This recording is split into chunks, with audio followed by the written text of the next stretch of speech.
dalam kitab Fathul Ilah itu, berkah itu akan turun, rahmat itu akan turun, pertolongan Allah akan turun di tempat yang di situ penghuninya sholat.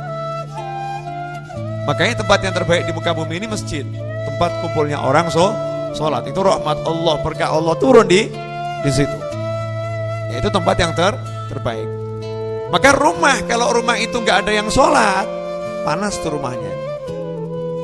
Panas, nggak ada rahmat nggak turun, nggak enak buat tinggal, gersang, hati jadi gersang. Tapi kalau penghuninya sholat, rajin sholat, maka rahmat Allah itu turun. Nah sementara para wali itu rajin sholat bukan cuma yang wajib.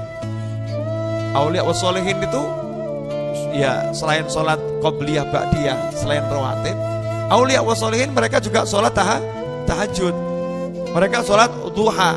Rumahnya itu diisi sholat dan sholat dan sholat dan sholat dan sholat. Masih ingat kisah Al-Habib Abdullah bin Umar bin Yahya rahimahullah. Habib Abdullah bin Umar bin Yahya radhiyallahu anhu itu diimpikan rumahnya lebih tinggi dari rumah warga kota yang dimana beliau berada. Ya, rumahnya lebih tinggi. Rumahnya lebih tinggi dibandingkan rumah orang-orang yang di sekitarnya. Akhirnya diteliti, kok sampai ada orang soleh yang mimpi lihat rumahnya seperti itu, lebih tinggi dan bercahaya. Maka beliau menjawab, iya, setiap ruangan di rumah saya itu saya sholati. Setiap ruangan saya sholati 2 rakaat sunnah khatmul Quran, khatam Al-Quran. Jadi setiap ruangan disolati 2 rakaat ya, dan khatam Al-Quran. Sementara ruang tamu di situ dihatamkan Al-Quran 40 kali khatam dan semuanya dalam sholat. Sehingga rumahnya itu ya berubah. Rumahnya berubah. Nah sementara kita, rumah-rumah kebanyakan kita ini gitu ya, itu lebih banyak buat sholat atau buat nongkrong yang gak manfaat. Kan begitu.